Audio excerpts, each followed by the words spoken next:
goblets, welcome back to another Bear With me, BearElliott.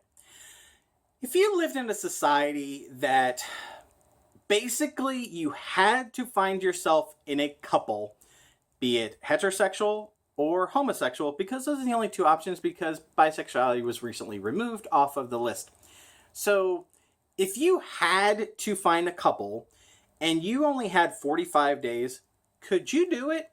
And if you failed in this task, even though you are being sent to a resort to find your perfect couple, would you then pick the animal that you want to be de-evolved to?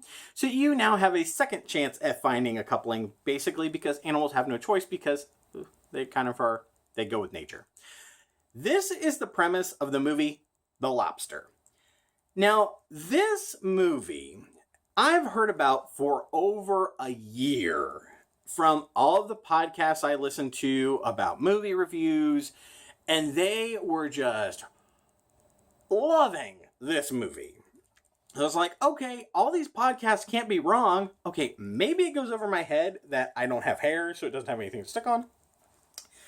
And maybe I'm not as artsy-fartsy, because this is one of those Sundance artsy-fartsy films out of Europe that stars of all people. I was really shocked that Bullseye from Daredevil, Colin Farrell, is in it. And I did not recognize him because he maybe gained a lot of weight in real life, or maybe he just gained a lot of weight for this role. But I was like, really? This is Bullseye? Didn't even see that coming. But this movie, everybody was raving about how amazing it is and how it speaks to people about relationships, and you leave there impacted because it changes your life. This didn't do shit for me. This movie sucked. Oh my god. So I went and saw this yesterday, and I took John, my buddy, who's my movie buddy, and we watched the previews because he hadn't heard about it. And I was like, oh, it's really funny because I had only seen the trailers. I heard about how great it was from all these other podcasts. And so we watched the trailer, and the trailer is hilarious. It's like every funny line that was in the movie, they basically put into the trailer and then left everything boring inside of it. Let's first look at the acting of this movie. This has some pretty big actors in the European-esque area. I mean, Colin Farrell, haven't really seen him in anything recently, other than Daredevil as Bullseye. That's really the only thing I can remember him in, and he had a sex tape, which that was pretty entertaining. He was a lot thinner then. But the delivery of the lines, there was a directorial vision that I'm missing in this, because all of the lines are delivered like this. And wow, I so want to date you. You are amazing. I feel this connection to you. Oh, you have a bloody nose too? We're a perfect match. I was like, what the hell is this all about? Why is everybody talking like they're a robot or really bad community theater? Not understanding this. Not at all. Not getting it. So, the plot. So we're following Colin Farrell's character through, okay, he gets dumped after 12 years being in a relationship or a wedding and marriage. I don't really know what that was about. Oh, by the way, there's this really weird scene at the beginning where this lady gets out of her car, she's driving along, she shoots a donkey. I don't know what that... And you never see the woman again. And when I looked at the credits, it was literally, lady that shoots donkey. What the hell's that about? So we're following this character. He's been dumped after 12 years. He goes to the resort to find his perfect couple, and he has 45 days to basically find his perfect mate. And if he doesn't, he's going to have himself de-evolved into a lobster.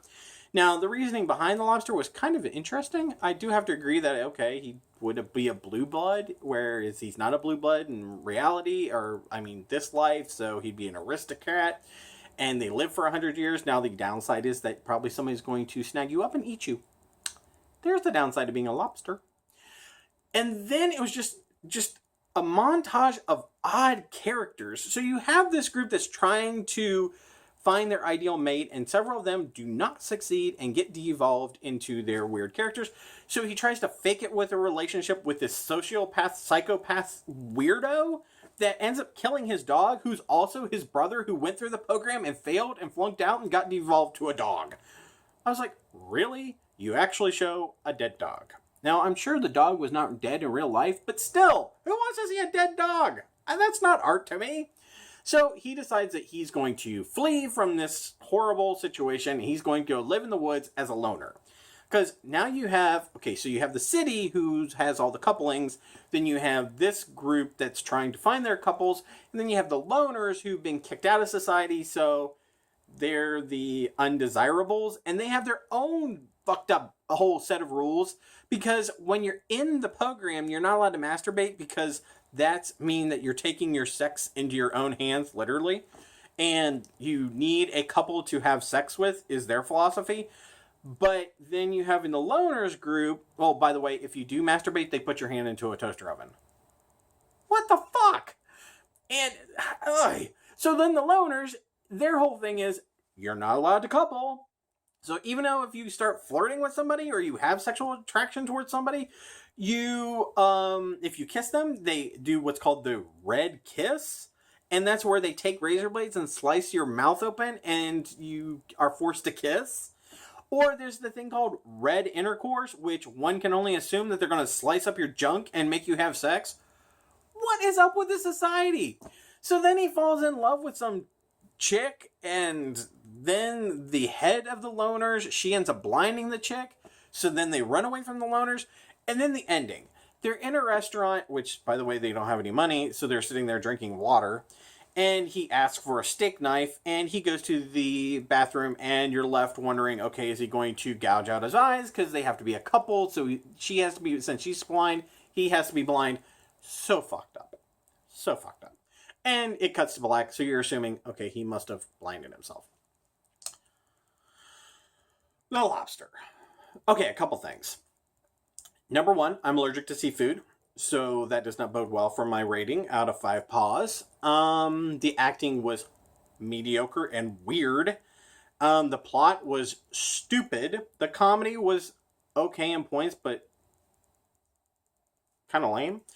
And overall, it was just a stupid movie. There's a rule in like movie productions that the writer should never be the director nor the editor. And it looks like that person or these people were the same. So it doesn't allow for your vision for your movie to explore and expand.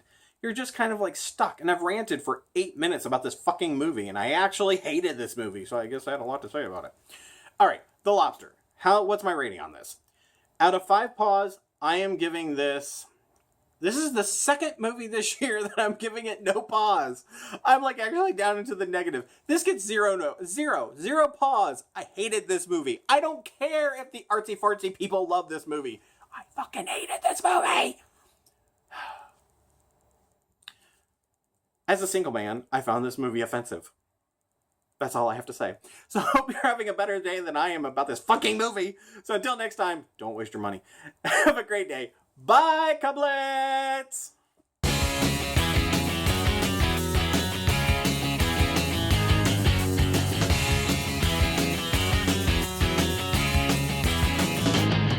I could go out in the darkness, see you calling my name. I hear you shouting, hear you calling, but it's not the same. Every word that you are throwing right into my back doesn't matter to me, cause I'm keeping my track. Let me go. Let me go.